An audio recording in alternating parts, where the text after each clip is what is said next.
Boa noite, amigos. Boa noite. Antes de iniciarmos, eu vou convidá-los a assistirmos um vídeo interessante.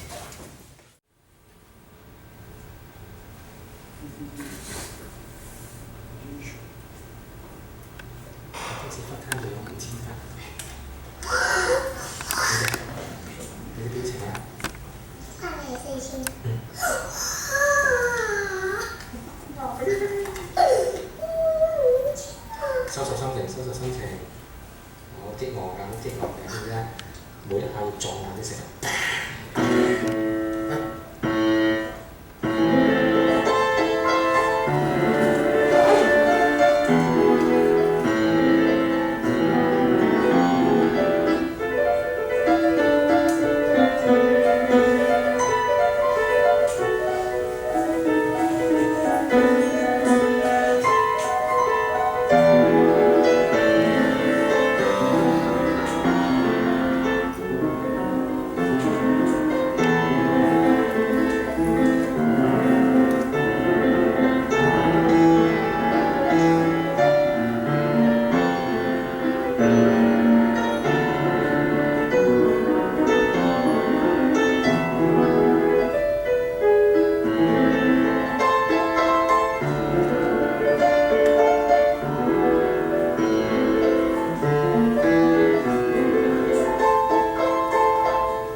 Cheio de estilo, né? Então, pois é. Quando a gente fala só a reencarnação explica, esse é o título de uma obra que nós estamos lançando pela Francisco Spinelli, né, Letícia? Nem chegou ainda, nós tivemos o lançamento no congresso e os exemplares que nos entregaram para o congresso, eles se esgotaram no congresso e nós estamos aguardando então os demais livros da edição e vão ser entregues nos próximos dias. Só a reencarnação explica. E é claro que nós vemos aqui a execução do Sun Tzu, né? Esse menino chinês, mas apesar disto ser uma prova da reencarnação, não são apenas estes os fatores que nós devemos observar para compreendermos a importância de quando nós sabemos que, ao invés da unicidade da existência, em verdade nós estamos em um contexto universal que é estruturado em cima da pluralidade das existências. Isso não é patrimônio do Espiritismo. Eu anotei algumas frases de algumas outras culturas e filosofias, correntes religiosas muito antigas. O Espiritismo tem pouco mais de 150 anos, 158 livros dos Espíritos. Então, uma inscrição de um papiro egípcio de 3.000 anos antes de Cristo dizia assim: antes de nascer a criança já viveu, e a morte não é o fim. A vida é um evento que passa como o dia solar que renasce. 3.000 anos antes de Cristo.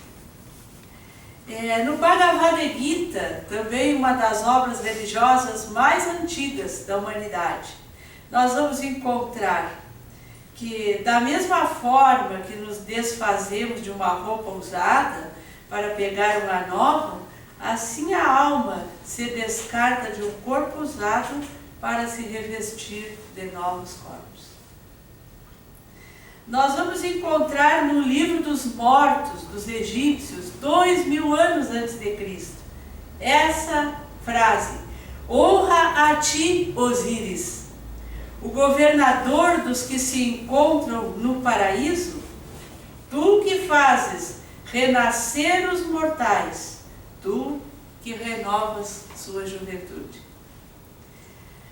Zoroastro, na Pérsia, aquele que retorna para a terra e faz o bem segundo o seu conhecimento, suas palavras, ações e intenções, recebe um dia uma recompensa que convenha aos seus méritos. Aquele que durante o período da vida na terra viveu na dor e no desgosto, sofreu com isso por causa de suas palavras mesquinhas ou suas más ações num corpo anterior, pelo que é punido no presente. Zoroastro, 1000 anos antes de Cristo. E aí nós também verificamos os filósofos, os sábios do passado. Pitágoras, que viveu de 572 a 492 a.C., vai dizer que a alma nunca morre, mas recomeça uma nova vida. Ela nada mais faz que mudar de domicílio, tomando uma outra forma. Quanto a mim, diz ele, que vos revelo estas misteriosas verdades, já fui. E aí ele faz uma regressão de memória, Pitágoras. Já fui Eufórbes numa outra vida, no tempo da guerra de Troia, e lembro-me perfeitamente bem do meu nome e dos meus pais, assim como do modo como fui morto em combate com o rei de Esparta. Em Micenas, no templo de Juno, vi suspenso na parede o meu próprio escudo de um outro tempo. Mas, embora vivendo em vários corpos, a alma é sempre a mesma, pois só a forma muda. Isso é de Pitágoras. Buda, contemporâneo ali de Pitágoras, que viveu de 563 a 483 a.C., dizia assim: os seres humanos que se apegam demasiado aos valores materiais são obrigados a reencarnar incessantemente, até compreenderem que ser é mais importante do que ter. Sócrates, também contemporâneo desses outros dois: estou convencido, dizia ele, que vivemos novamente e que os vivos emergem dos que morreram e que as almas dos que morreram estão vivas. Então nós vamos percebendo que as leis naturais, aquelas que fazem parte do contexto da lei divina, elas estão verdadeiramente, como nós vamos ler em O Livro dos Espíritos, inscritas na consciência. Nós sabemos, ainda que muitas vezes tenhamos alguns fatores, alguns elementos, alguns interesses pessoais que nos impeçam de aceitá-las e vivenciá-las, mas nós sabemos. Existe uma obra escrita pelo Dr. Ricardo de Bernard que se intitula Dos Faraós à Física Quântica. Ele faz uma pesquisa em praticamente todas as grandes correntes religiosas do mundo, e as correntes filosóficas, e as vertentes científicas, pensando o conhecimento da reencarnação, às vezes com expressões diferentes, às vezes com formas de abordagem um pouco díspares, mas em todas elas nós vamos encontrar esta sensação do espírito humano de que ele sobrevive à desagregação molecular, de que ele é muito mais do que esse aglutinado de células físicas.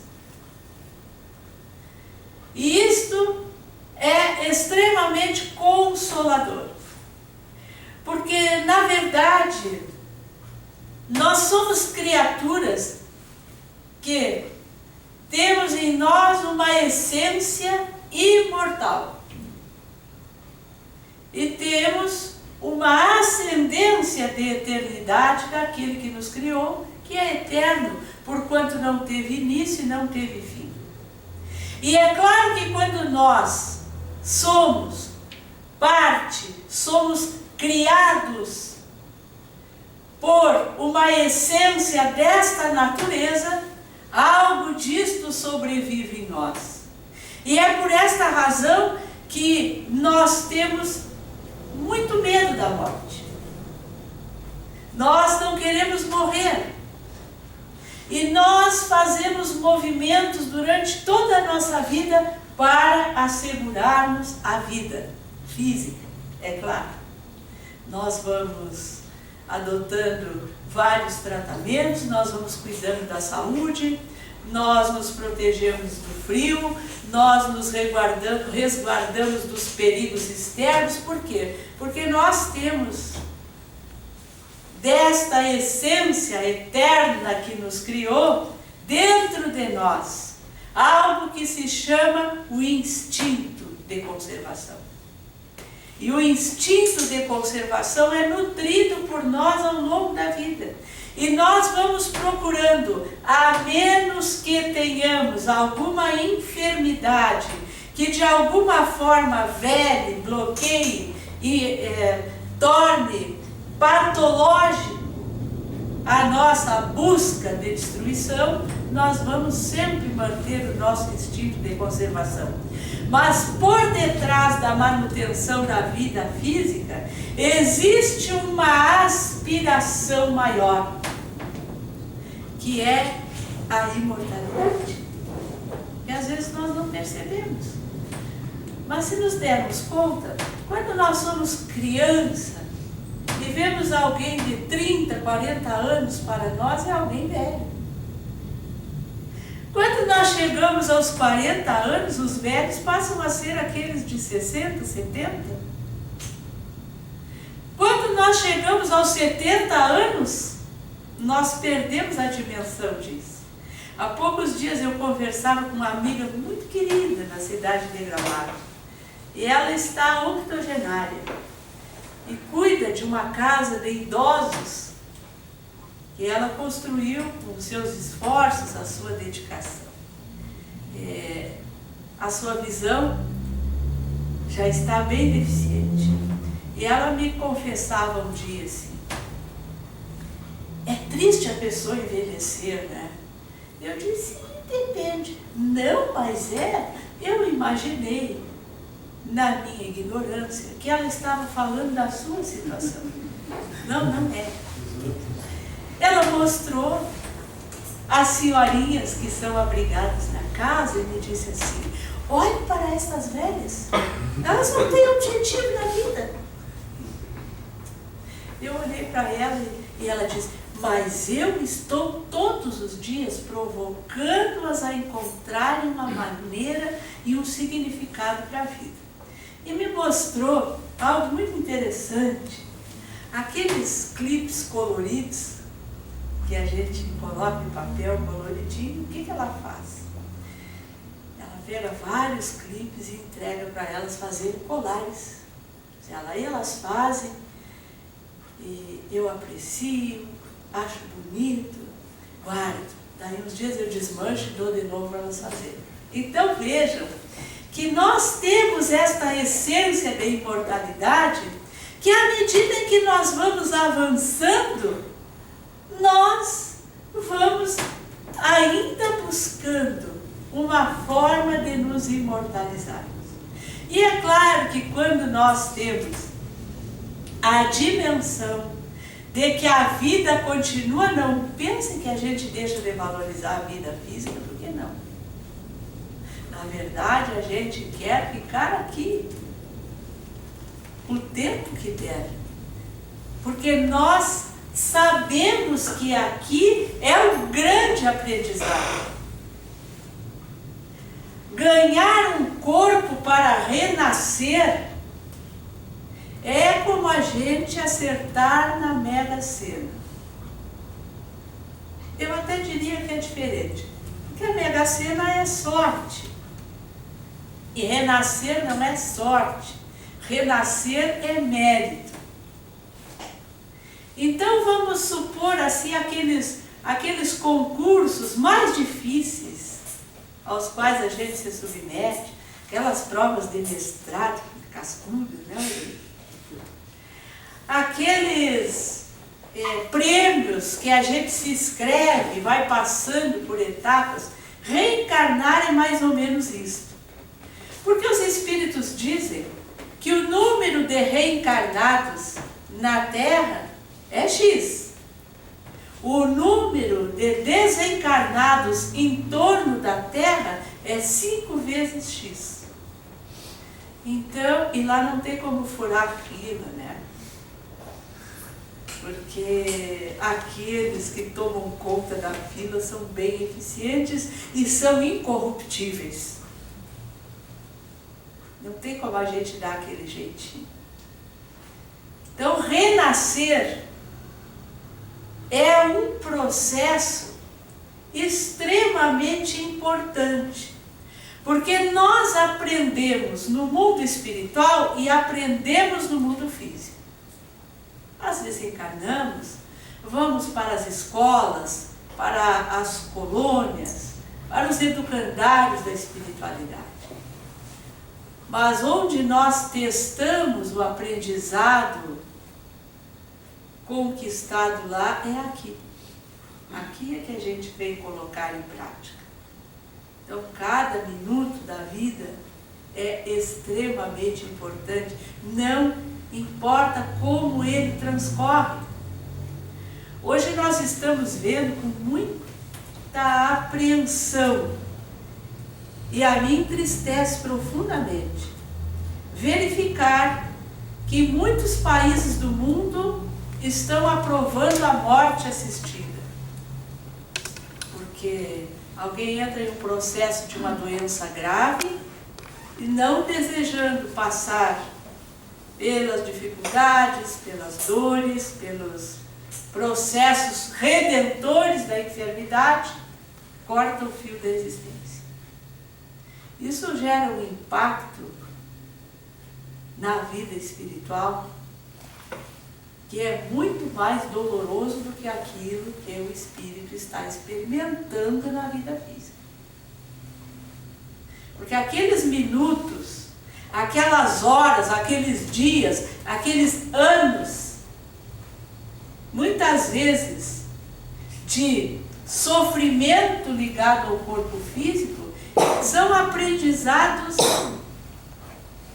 que não se pode aquilatar para o espírito imortal. Eu nunca esqueço de uma reunião mediúnica em que nós tivemos a oportunidade de receber o espírito de alguém que estava se desvinculando do corpo físico depois de 12 anos em coma. E a alegria do espírito ao chegar na reunião mediúnica dizendo: estou deixando para trás a abençoada veste que me permitiu aprender e avançar longas etapas na minha vida espiritual. Abençoados aqueles que compreenderam e permitiram que nesses 12 anos eu pudesse na espiritualidade receber lições, acompanhar os espíritos benfeitores em muitas e muitas ações que me engrandeceram o espírito. Quero que digam aqueles que me acompanharam e que muitas vezes sofreram e se penalizaram diante do meu leito, sorriam. Eu hoje estou bem. Eu hoje estou feliz. Eu hoje posso demandar outras vivências na espiritualidade, que se não fossem esses momentos, não conseguiria. Então a reencarnação explica, só a reencarnação explica. Cada um de nós Quando eu li o livro Só a Reencarnação Explica, eu fiquei pensando assim, meu Deus, isso é muito a nossa vida, o nosso dia a dia, porque às vezes nós ficamos pensando assim que os grandes romances eles só podem nascer da mente dos grandes escritores. Não. Os grandes romances e as histórias bonitas, elas saem do cotidiano. Elas saem das vidas simples e comuns. Você é escritor, né, Rodrigo? As vidas simples e comuns dão belas histórias, né? Eu li a primeira história do livro, porque o livro, antes de ser editado, ele passa pelo conselho editorial, que é presidido pela presidência da FIES.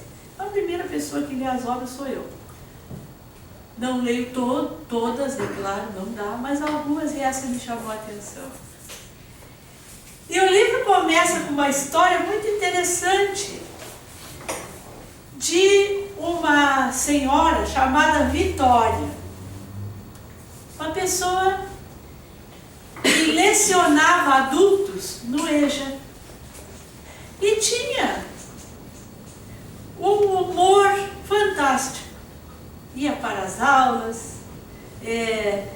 usava sempre assim, o cabelo muito alinhado, uma roupa simples, mas que lhe dava uma aparência agradável das pessoas olharem.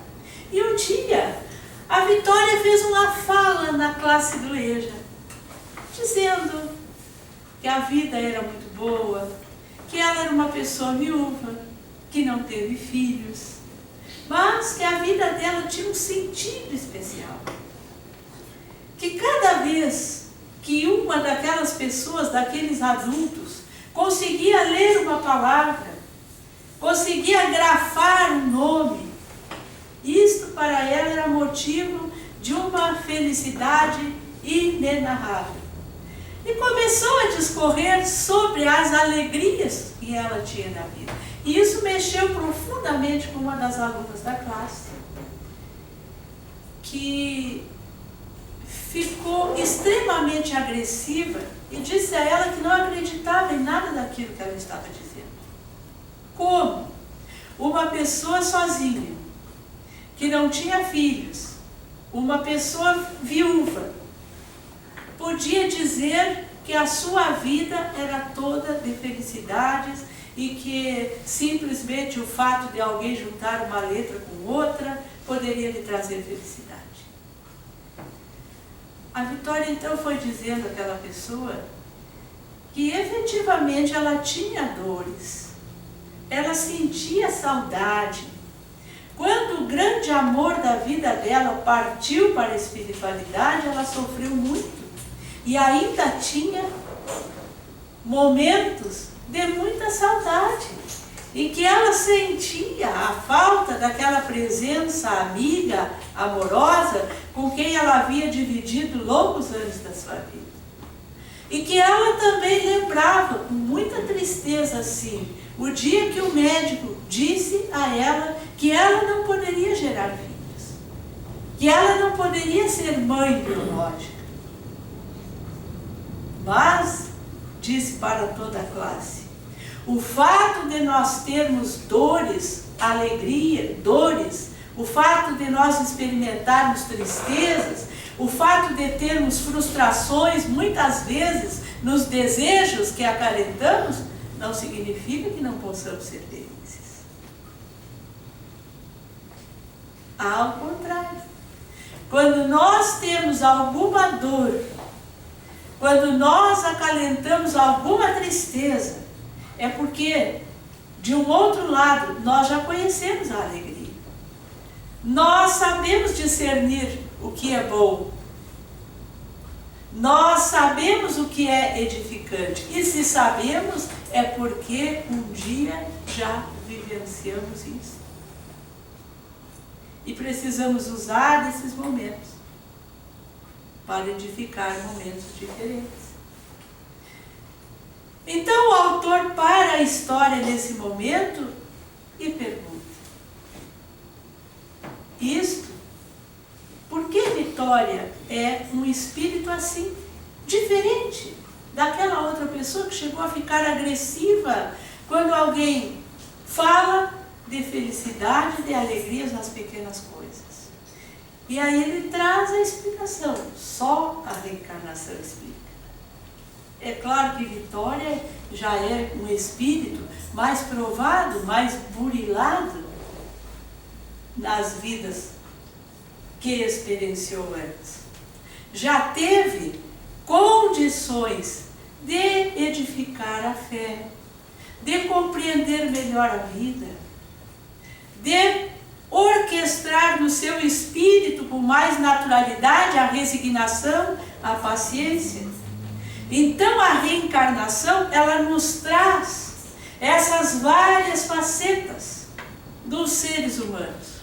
Porque a reencarnação é banco escolar para nós.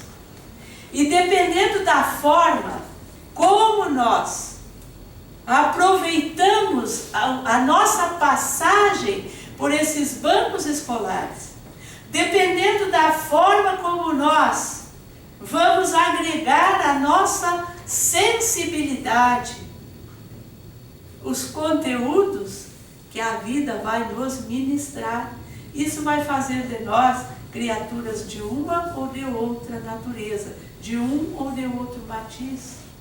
Às vezes perguntamos, mas por que aquele tem tanta paciência diante das agressões, diante da miséria, diante da enfermidade, e aquele outro é tão revoltado? Por que aquele se contenta com tão pouco, sabe partilhar o que tem, e aquele outro, apesar de ter muito, é sovina, é avarento, está sempre querendo mais? Só a reencarnação explica. A forma como nós vivenciamos as inúmeras existências sucessivas vai nos trazer não só a necessidade daquilo que temos para viver hoje, como a forma com que muitas vezes nós passamos pelas alegrias ou pelas tristezas. Porque é óbvio que se eu estou cursando o segundo ano de algum curso e nele sou reprovado, vou ter que repetir. E a gente sabe que a repetência sempre é mais difícil. Então isto também vai nos mostrando por que a vida de uns é de uma forma, por que a vida de outros é de outra forma. Aí podemos perguntar, mas por que Tsum Tsum nasceu com toda essa habilidade aflorada para o piano e a gente não? Necessidade dele.